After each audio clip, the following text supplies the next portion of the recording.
നാലാം ക്ലാസ് അർദ്ധവാർഷിക പരീക്ഷ അഖീദ പ്രധാനമായും ശ്രദ്ധിക്കേണ്ട കാര്യങ്ങളും മോഡൽ ചോദ്യപേപ്പറും പരിചയപ്പെടുത്തുന്ന വളരെ ഉപകാരപ്രദമായ നല്ല വീഡിയോ ആണ്. മുഴുവൻ കണ്ട് പഠിച്ചാൽ നല്ല മാർക്ക് നമുക്ക് സ്കോർ ചെയ്യാൻ പറ്റും. ചോദ്യം വരുന്ന ഐഡിയകൾ മനസ്സിലാക്കിയെടുക്കാനും പറ്റും. ആദ്യം നമുക്ക് ചോദ്യപേപ്പർ ഒന്ന് വായിക്കാം. ഒന്നാമത്തെ ചോദ്യം വന്നിട്ടുള്ളത് വിപരീതം എഴുതാം എന്നുള്ളതാണ്. അതിൽ നിങ്ങൾക്ക് കാണാം, ഒന്നാമത്തത് ഇൽമ്, അറിവ് എന്നാണ് കൊടുത്തിട്ടുള്ളത്. അറിവിൻ്റെ വിപരീതം നമുക്കൊക്കെ അറിയാം, അറിവില്ലായ്മയാണ്. അറിവുണ്ടാവുക അറിവില്ലാതിരിക്കുകയാണ്. എന്നാൽ അതിൻ്റെ അറബി എന്താ വരിക? ജഹ്ൽ എന്നാണ്. ജഹ്ൽ, അറിവില്ലായ്മക്ക് ജഹ്ൽ എന്നാണ് പറയാം. ഇനി ബഖാ എന്ന് പറഞ്ഞാൽ നശിക്കാതെ നിലനിൽക്കുക, എന്നും അവശേഷിക്കുന്നതിനാണ് ബഖാ എന്ന് പറയുക. അപ്പോൾ അതിൻ്റെ എതിര് നമുക്ക് വേഗം അറിയാം, നശിക്കലാണ്. നശിക്കാതിരിക്കുന്നതിൻ്റെ എതിര് അതാണ്, നശിക്കലാണ്. പക്ഷെ അതിൻ്റെ അറബി എന്താണ്? ഫനാ എന്നുള്ളതാണ്. മൂന്നാമത്തത് ഖുദ്റത്തുൻ. ഖുദ്റത്ത് എന്ന് പറഞ്ഞാൽ കഴിവുണ്ടാവൽ എന്നാണ്. കഴിവുണ്ടാവുക എന്നതിൻ്റെ വിപരീതം കഴിവില്ലാതിരിക്കലാണ്. പക്ഷേ അറബിയാണ് പ്രശ്നം. അജിസ് എന്നതാണ് കഴിവില്ലായ്മ. അജിസ് എന്ന് പറഞ്ഞാൽ കഴിവില്ലായ്മ. നാലാമത്തത് ആണ്, കേൾവിയാണ്. കേൾവിയുടെ എതിരായി വരുന്നത് നമുക്കറിയാം, കേൾവി ഇല്ലാതിരിക്കുക എന്നുള്ളതാണ്. പക്ഷേ അതിൻ്റെ അറബിയിൽ അതിനെന്താണ് പറയുക? സ്വമമ്. സ്വാദാണ്, സ്വമമ് എന്നാണ് പറയുക. അപ്പോൾ ഇത് നാലും നമ്മൾ പഠിച്ചു വെക്കുക. അതോടൊപ്പം തന്നെ ബാക്കി 16 ഉണ്ട്. അള്ളാഹുവിൻ്റെ വാജിബായ സിഫത്തുകൾക്കെതിരായി വരുന്ന മുസ്തഹീലായ സിഫത്തിൻ്റെ അറബിയും മലയാളവും നിങ്ങൾ പഠിക്കാൻ തയ്യാറാണെങ്കിൽ പറയുന്നു, നല്ലൊരു മാർക്ക് നിങ്ങൾക്ക് സ്കോർ ചെയ്യാൻ പറ്റും. എന്തായാലും അതിൽ നിന്ന് നല്ലൊരു മാർക്കിന് ചോദ്യം ഉണ്ടാവും. ഒന്നും വേണ്ട, വാജിബായ സിഫത്തുകൾ പഠിക്കുക, മുസ്തഹീലായ സിഫത്തുകളും പഠിക്കുക. വളരെ ഇമ്പോർട്ടൻ്റ് ആണ്. ഏറെക്കുറെ എല്ലാറ്റിൻ്റെയും മലയാളം നമുക്ക് അറിയുന്നുണ്ടാവും, അറബിയാണ് അറിയാത്തത്.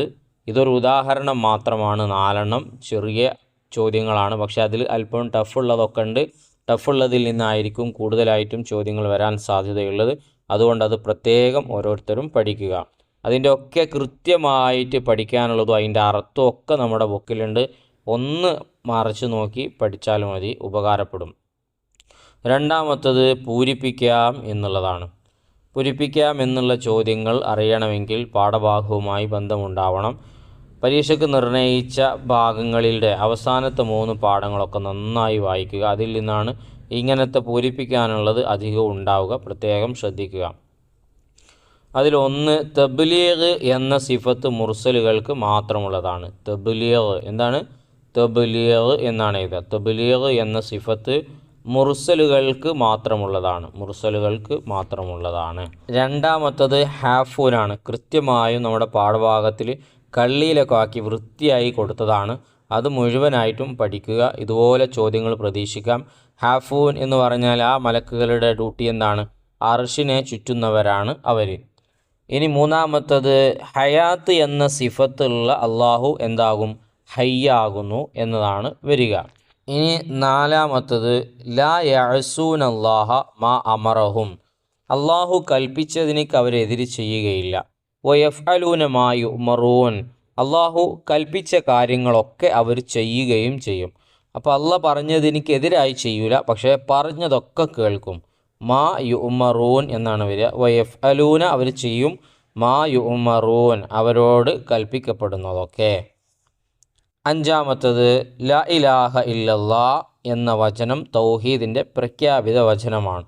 അപ്പോൾ തൗഹീദിൻ്റെ പ്രഖ്യാപിത വചനം ഏതെന്ന് ചോദിച്ചാൽ ലാ ഇലാഹ ഇല്ലല്ലാ എന്ന് നമ്മൾ എഴുതി കൊടുക്കുക.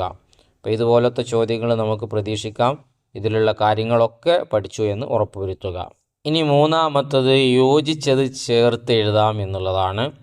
അതിലൊന്നാമത്തത് അള്ളാഹുവിന് ഉണ്ടാവൽ അനിവാര്യമായത് ഏതാണ്? വാജിബായ സിഫത്ത്. നമ്മൾ നിസ്കാരം വാജിബാണ്, നമുക്ക് നിർബന്ധമാണെന്നൊക്കെ പറയില്ലേ, അതേപോലെ തന്നെ നിർബന്ധമായതിനാണ് വാജിബ് എന്ന് പറയുക. അപ്പം വാജിബായ സിഫത്താണ് അള്ളാഹ്ക്ക് ഉണ്ടാവൽ അനിവാര്യമായത്. ഇനി ഫിഅലു കുല്ലി മുംകിൻ ഔ തർക്കുഹു എന്നുള്ളത് എന്താണ്? അള്ളാഹ്ക്ക് ഇഷ്ടമുള്ളത് ചെയ്യുകയും ചെയ്യാം, ചെയ്യാതിരിക്കുകയും ചെയ്യാം. ചെയ്യാൻ പറ്റുന്ന കാര്യങ്ങൾ അള്ളാഹ്ക്ക് ചെയ്യുകയും ചെയ്യാം, ചെയ്യാതിരിക്കുകയും ചെയ്യാം. അതിനെന്താ പറയുക? ജായിസായ സിഫത്ത്. അള്ളാഹ്ക്ക് ഒരു ജായിസായ സിഫത്തേ ഉള്ളൂ. അതാണ് ഫിഅലു കുല്ലി മുംകിനിൻ ഔ തർക്കുഹു എന്നുള്ളത്. ഇനി അന്ത്യം ഇല്ലാതിരിക്കുക എന്നുള്ളതിനെന്താ പറയുക? ബഖാ ആണ്. തുടക്കം ഇല്ലാതിരിക്കൽ എന്നുള്ളതിനെന്താ പറയുക? കിദം എന്ന് പറഞ്ഞാൽ ഉണ്ടായതിനൊരു തുടക്കവും ഇല്ല. ഇനി അഞ്ചാമത്തത് മുസ്തഹീലായ സിഫത്തുകളുടെ എണ്ണം എത്രയാണ്? 20 വാജിബായ സിഫത്ത് 20. അതിൻ്റെ നേരെ എതിര് വരുന്നതാണ് മുസ്തഹീലായ സിഫത്തുകൾ. മനസ്സിലാക്കി വെക്കുക. ഇനി നാലാമത്തത് വ്യക്തമാക്കാം എന്നുള്ളതിൽ പ്രധാനപ്പെട്ട 3 ചോദ്യങ്ങൾ വരുന്നുണ്ട്. ഓരോരുത്തരും നിർബന്ധമായും പഠിച്ചിരിക്കേണ്ട ചോദ്യങ്ങളാണ്. ഒന്നാമത്തത് സഫറത്തിൻ്റെ മലക്കുകൾക്ക് എന്താ പണി? ലൗഹുൽ മഹ്ഫൂദിൽ നിന്ന് പകർത്തി എഴുതുന്നവരാണവർ. ഹഫളത്തിൻ്റെ മലക്കുകളാണെങ്കിലോ ആപത്തുകളെ തൊട്ട് മനുഷ്യരെ കാക്കുന്നവരാണ് സഫറത്ത് ലൗഹുൽ മഹ്ഫൂദിൽ നിന്ന് പകർത്തിയെഴുതുന്നവർ. ഇനി തൗഹീദ് എന്ന് പറഞ്ഞാൽ എന്താണ്? അള്ളാഹു ദാത്തിലും സിഫാത്തിലും അഫ്ആലിലും ഒരുവനാണെന്നും ആരാധനയ്ക്ക് അർഹൻ അവൻ മാത്രമാണെന്നും വിശ്വസിക്കലാണ് തൗഹീദ്. അള്ളാഹു ദാത്തിലും സിഫാത്തിലും അഫ്ആലിലും 3 ദാത്ത്, സിഫാത്ത്, അഫ്ആൽ ഇതിലൊക്കെ ഒരുവനാണെന്നും ആരാധനയ്ക്ക് അർഹൻ അവൻ മാത്രമാണെന്ന് വിശ്വസിക്കലാണ് തൗഹീദ്. വളരെ എളുപ്പമാണ്. ഇത് 3 ഈ ചോദ്യപേപ്പറിൽ ഏറ്റവും ഇമ്പോർട്ടൻ്റ് ആയിട്ടുള്ള ചോദ്യങ്ങൾ. ഇത് 3 നിർബന്ധമായിട്ടും ഇപ്പം തന്നെ പഠിച്ചു വെക്കുക. ഇനി അഞ്ചാമത്തത് അർത്ഥം എഴുതാം എന്നുള്ള ചോദ്യമാണ്. ഫിയലു കുല്ലി മുംകിൻ ഔ തർക്കുഹു എന്നുള്ളതിൻ്റെ അർത്ഥം എന്താണ്? ഇത് അള്ളാഹുവിൻ്റെ ജായിസായ സിഫത്ത് നമ്മൾ നേരത്തെ പറഞ്ഞത്. ഉണ്ടാകാവുന്ന ഏത് കാര്യവും ചെയ്യുകയും ചെയ്യാതിരിക്കുകയും ചെയ്യൽ. അത് അള്ളാഹ്ക്കുള്ള ജായിസായ സിഫത്താണ്. ഉണ്ടാകാവുന്ന ഏത് കാര്യവും ചെയ്യുകയോ ചെയ്യാതിരിക്കുകയോ ചെയ്യൽ. കൗനുഹു മുത്തക്കല്ലിമൻ എന്ന് പറഞ്ഞാൽ എന്താണ്? സംസാരിക്കുന്നവൻ ആവൽ എന്നതാണ്. ഖിയാമും ബിൻ നഫ്സ് സ്വയം നിലനിൽക്കൽ. ഫനാ എന്ന് പറഞ്ഞാൽ നശിക്കൽ എന്നാണ് അർത്ഥം വരുന്നത്. ഇനി ആറാമത്തത് പൂർത്തിയാക്കാം എന്നുള്ള ചോദ്യമാണ്. അതിൽ ഖുദറത്തുൻ ഡാഷ് ബസറുൻ ഹയാത്തുനിൽ ഇൽമു ഇസ്തമർ എന്നാണ് വന്നിട്ടുള്ളത്.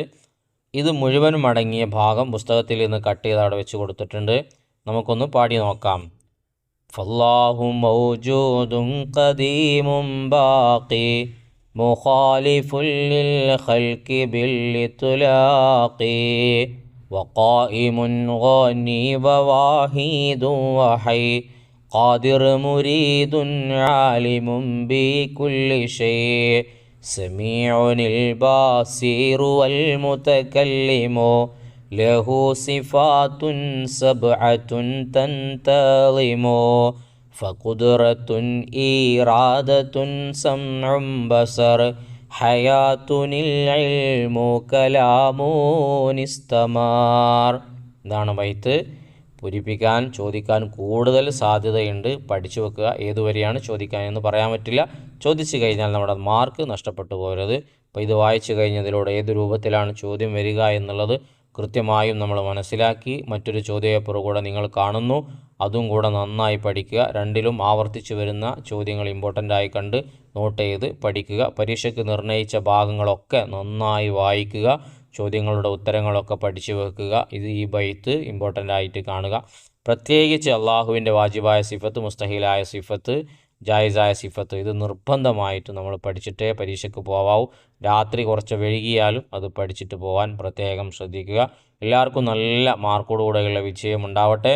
നല്ല നല്ല വീഡിയോകൾ നമുക്ക് ഇനിയും ചെയ്യണം. നിങ്ങളുടെ സബ്സ്ക്രൈബാണ്. ചെയ്യാതെ കാണുന്നവരുണ്ടെങ്കിൽ ചെയ്യുക. വീഡിയോയ്ക്ക് ലൈക്ക് ചെയ്തിട്ടുണ്ടോ എന്ന് നോക്കുക. ഉപകാരപ്പെട്ടെങ്കിൽ നന്ദി അറിയിച്ച് കമൻറ്റിലൂടെ താങ്ക്സോ അൽഹംദുലില്ലയോ എഴുതി അറിയിക്കുകയും ചെയ്യുക. നല്ല നല്ല വീഡിയോകളുമായി നമുക്ക് വീണ്ടും കാണാം.